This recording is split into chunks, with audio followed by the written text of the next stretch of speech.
Namaste everyone, welcome to El Kala. Hope you all are doing well. Okay, let me introduce myself. I'm Sujan Kadikote, a beginner artist and your friend.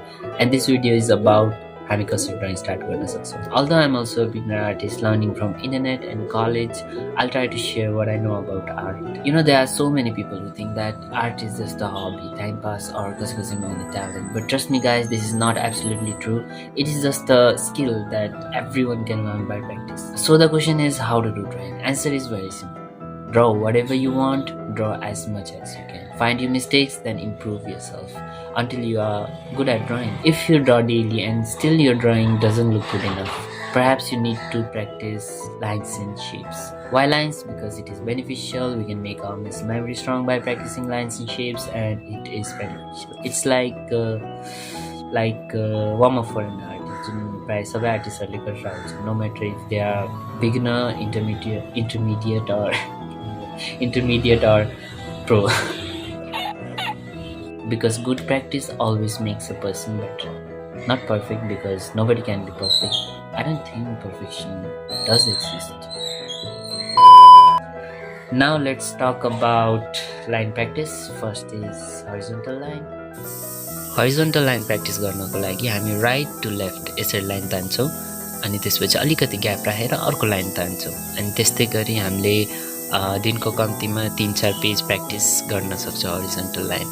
And horizontal line practice गर्दाखेरि त्यो सिधा नै हुनुपर्छ भन्ने छैन. We are just practising, so don't worry. यसरी right to left draw गरिसकेपछि right to left then left to right गर्दै पनि हामी यसरी लाइन प्र्याक्टिस गर्छौँ.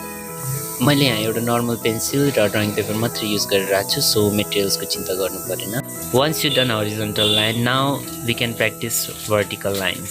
भर्टिकल लाइन प्र्याक्टिस गर्नको लागि अघि जसरी नै लाइन तान्ने, बट यो चोटि चाहिँ up to down and down to up गर्दै यसरी लाइन तान्न सक्छौँ. लाइन स्ट्रेट भएन भनेर चिन्ता गरिराख्नु पर्दैन. Like I said before, it is just a practice, so don't worry about anything else. Main focus भनेको प्र्याक्टिसमा हुनु पऱ्यो नि त, त्यही भएर. Once we done line practice, now we can practise circle. म यहाँ ओभरल्याप गर्दै सर्कल प्र्याक्टिस गरिरहेको छु. अनि सर्कल पनि पर्फेक्ट हुनुपर्छ भन्ने छैन, किनकि हामी जस्ट प्र्याक्टिस गरिरहेको छ. हाम्रो मेन फोकस भनेको रिदम हो. हामी कन्फिडेन्ट इनफ हुनुपर्छ. हाम्रो लाइन जुन छ त्यसमा कन्फिडेन्ट देखिनुपर्छ. सो यो पर्फेक्ट नै हुनुपर्छ भन्ने चाहिँ छैन. मैले यहाँ क्लकवाइज र एन्टी क्लकवाइज गरेर प्र्याक्टिस गरेर सर्कल फिनिस गरिसकेपछि अरू सेपहरू पनि प्र्याक्टिस गर्न सक्छु. लाइक मैले यहाँ 8 ड्र गरिरहेको छु clockwise and then anti clockwise.